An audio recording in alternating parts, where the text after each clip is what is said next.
Meu nome é Mariana, eu sou professora de Excel e Informática na Kepler. E hoje eu vim aqui dar 10 dicas a vocês de como utilizar o Excel da melhor maneira possível, aproveitando ao máximo as ferramentas desse software cada vez mais requisitado no mercado de trabalho. Além dessas dicas, eu vou mostrar para vocês a aplicabilidade prática do que eu estou falando. Então, sendo assim, vamos à dica número 1. Utilize as células na hora da construção de uma função e não os dados que você deseja. Como assim? Vou te mostrar. Agora aqui com o Excel eu consigo mostrar melhor para vocês o que eu disse. Quando a gente usa a função com as células, que foi o caso desse primeiro exemplo aqui, toda vez que eu mudar o número, ele vai atualizar o cálculo. Aqui, quando eu uso a função com os dados, que foi o que eu pedi aqui para o Excel fazer, o 2 mais 2, toda vez que eu trocar o número, ele não vai atualizar a minha resposta, porque a minha resposta vai ser sempre com os dados previamente inseridos, e não com os dados que estão inseridos na célula. Então agora, vamos para a nossa dica número 2. Imagina aí que você tem uma planilha bem grande e que numa determinada coluna você precisa preencher todas as células dessa coluna com uma mesma função. E aí você pensa logo que você vai ter que escrever a função uma a uma nas células. Não. O Excel, ele permite que você coloque a função apenas na primeira célula e depois arraste para os demais. E aí ele vai fazer todo o trabalho para você. Então aqui eu tenho um pequeno exemplo onde eu quero somar o grupo A e o grupo B. E aqui eu tenho a fórmula, ou seja, eu quero somar essa célula mais essa célula e eu quero repetir isso durante toda a minha planilha. Então é só eu vir aqui no pontinho, dar 2 cliques e o Excel preenche todas as células com as funções. E agora vamos para a dica número 3. Imagina aí que você precisa agora colocar o símbolo de cifrão em uma determinada coluna ou inserir o CPF de alguns funcionários numa planilha do Excel. O que seria muito chato e trabalhoso, ficar botando R cifrão ou também ficar botando 3 dígitos, ponto, 3 dígitos, ponto, 3 dígitos, traço, 2 dígitos. A gente acaba perdendo muito tempo, mas felizmente o Excel também faz isso pra gente. Aqui eu fiz uma formatação especial, onde quando eu inseri um CPF e dar Enter, os pontinhos e os traços serão preenchidos automaticamente, só alterando o tipo de dado. A mesma coisa aqui em valores, quando eu selecionar todos os valores e clicar para ficar no modo contábil, todos os valores vão ficar com R cifrão e eu não precisei inserir um a um. Apelide as células no Excel. Essa é a minha dica número 4 para vocês. Toda vez que vocês estiverem trabalhando com Excel, vocês têm a possibilidade de chamar uma determinada célula por um determinado nome, de escolha de vocês.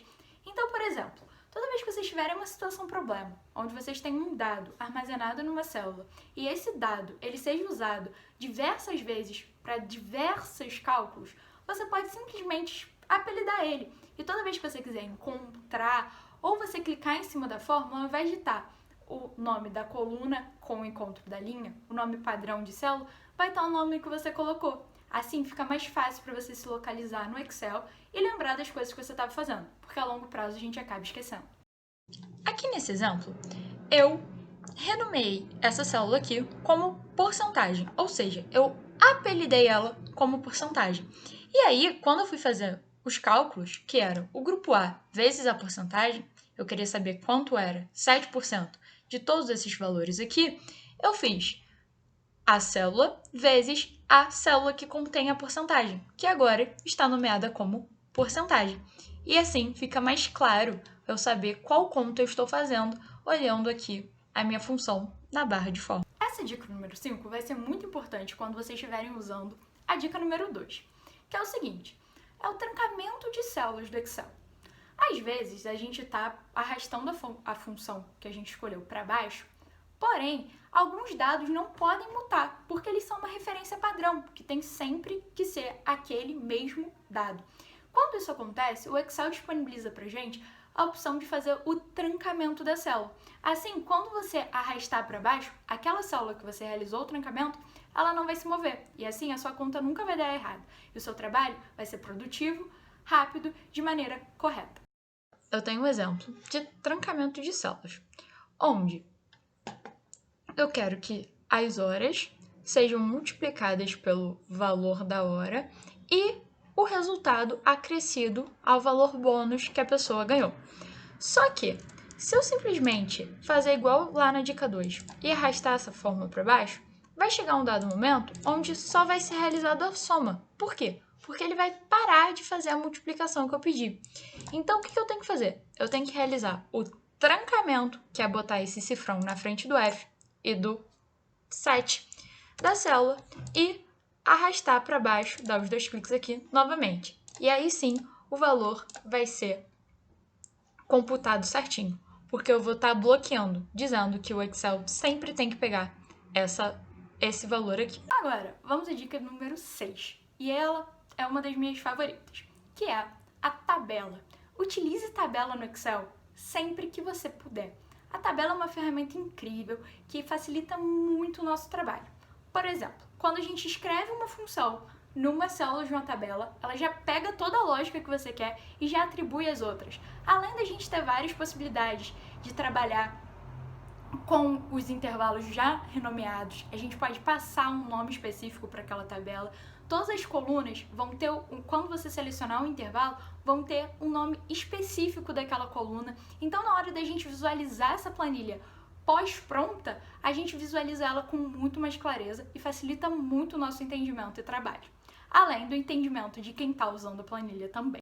Aqui, na tabela, a gente tem a opção em design de tabela, onde a gente pode renomear a tabela.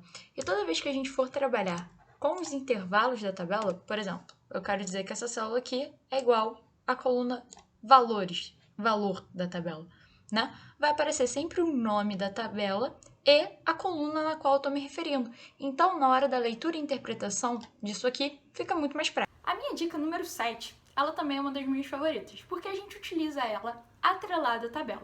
E ela é a segmentação de dados. Segmentação de dados é uma ferramenta que o Excel dá pra gente que é super legal, porque com ela a gente pode fazer uma filtragem muito mais rápida do que a gente quer. E assim, de novo, faz um trabalho muito mais rápido e produtivo, porque esse é o intuito do Excel. A segmentação de dados é nada mais nada menos do que a filtragem que eu posso fazer com tabelas. É uma filtragem gráfica. Então, a segmentação de dados é esse quadradinho aqui, onde quando eu clico no dia 10, aparecem as contas do dia 10 e o valor que eu tenho que ter no dia 10. Aqui, o dia 15 e o dia 20, respectivamente. Então, isso aqui facilita muito também o nosso trabalho. Agora, vamos falar sobre validação de dados, porque essa é a minha dica número 8 para vocês. A validação de dados, como o nome já diz, ela valida dados. Então, ela só deixa o usuário ou você mesmo inserir naquela célula os dados que você validar, os dados que você disser que podem ser inseridos ali. Além de facilitar para não ter erro, facilita porque a gente não precisa perder tempo digitando. Então, é mais uma ferramenta incrível do Excel. Na minha validação de dados, eu tenho essa célula aqui, onde eu crio uma lista suspensa com todos os dados que são válidos a inserir nesse espaço. Dados esses que estão no meu banco de dados, que me permitem mostrar o valor atualizado toda vez que eu mudo a conta. Caso eu insira aqui algum valor que não esteja validado dentro da minha validação, o Excel vai me dar essa notificação. Agora vamos para a nossa penúltima dica. Agora a gente vai falar sobre macro. Macro é uma das ferramentas mais fantásticas que tem no Excel quando o assunto é produtividade. Então, sempre que possível, toda vez que necessário, sempre que der, utilize macro. A macro ela vai facilitar o seu trabalho e muito. Por quê? Porque você só vai ter o trabalho de fazer uma vez só. Depois a macro faz para você para sempre. Aqui eu tenho um controle mensal de vendas, onde eu tenho todas as vendas daquele mês registrado. No caso aqui eu estou fazendo do mês de junho. E toda vez que vira o mês, eu tenho que apagar toda essa planilha, que tem quase 300 linhas, e inserir os dados todos de novo. Imagina só você ter que ficar selecionando e apagando. Aqui eu criei uma macro nesse botão aqui, e aí toda vez que eu clico o botão, ela apaga e faz o trabalho todo para mim. E a minha última dica, longe de ser uma das menos importantes para vocês, não tem como eu mostrar. Eu preciso da ajuda de vocês para ela. Eu preciso que vocês pratiquem o Excel. Não tem como vocês aplicarem todas essas dicas e melhorarem a produtividade de vocês no uso do Excel se vocês não praticarem. O Excel, como qualquer outra coisa, qualquer outro aprendizado, tem que ser exercitado. Então, gente, é isso. Eu espero que vocês tenham gostado dessas dicas, eu espero que vocês coloquem em prática e eu espero que ajude muito vocês no dia a dia. Então, um beijão e até a próxima!